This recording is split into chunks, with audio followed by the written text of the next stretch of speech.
Welcome back to the channel, friends. Today we're in the book of Isaiah. This is chapter 5. Let's pray. Teach us your way, O Lord, that we may walk in your truth. Let me sing for my beloved my love song concerning his vineyard. My beloved had a vineyard on a very fertile hill. He dug it and cleared it of stones and planted it with choice vines. He built a watchtower in the midst of it, and he hewed out a wine vat in it. And he looked for it to yield grapes, but it yielded wild grapes. And now, O inhabitants of Jerusalem, and men of Judah, judge between me and my vineyard. What more was there to do for my vineyard that I have not done in it? When I looked for it to yield grapes, why did it yield wild grapes? And now I will tell you what I will do to my vineyard. I will remove the hedge, and it shall be devoured. I will break down its wall, and it shall be trampled down. I will make it a waste. It shall not be pruned or hoed, and briars and thorns shall grow up. I will also command the clouds that they rain no rain upon it. For the vineyard of the Lord of hosts is the house of Israel, and the men of Judah are his pleasant planting. And he looked for justice, but behold, bloodshed; for righteousness, but behold, an outcry. Woe to those who join house to house, who add field to field, until there's no more room, and you are made to dwell alone in the midst of the land. The Lord of hosts has sworn in my hearing. Surely many houses shall be desolate, large and beautiful houses, without inhabitant. For 10 acres of vineyard shall yield but one bath, and a homer of seed shall yield but an ephah. Woe to those who rise early in the morning, that they may run after strong drink, who tarry late into the evening as wine inflames them.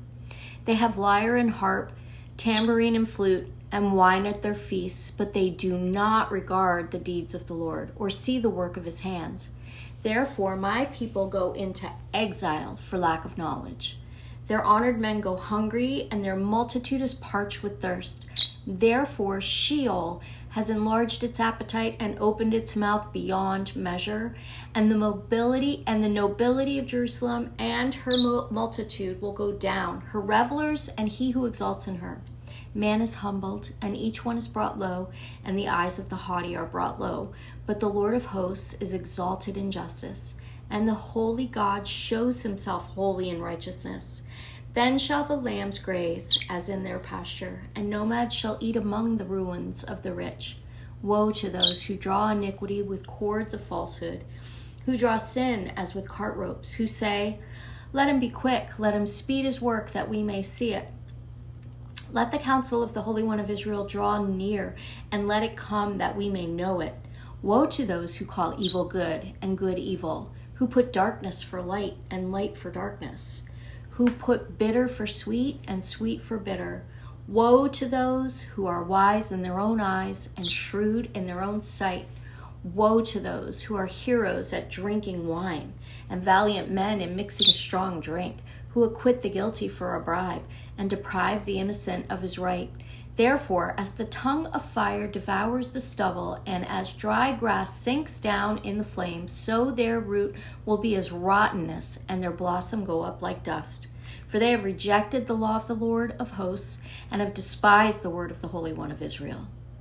Therefore the anger of the Lord was kindled against his people, and he stretched out his hand against them and struck them, and the mountains quaked, and their corpses were as refuse in the midst of the streets. For all this his anger has not turned away, and his hand is stretched out still. He will raise a signal for nations far away, and whistle for them from the ends of the earth. And behold, quickly, speedily they come.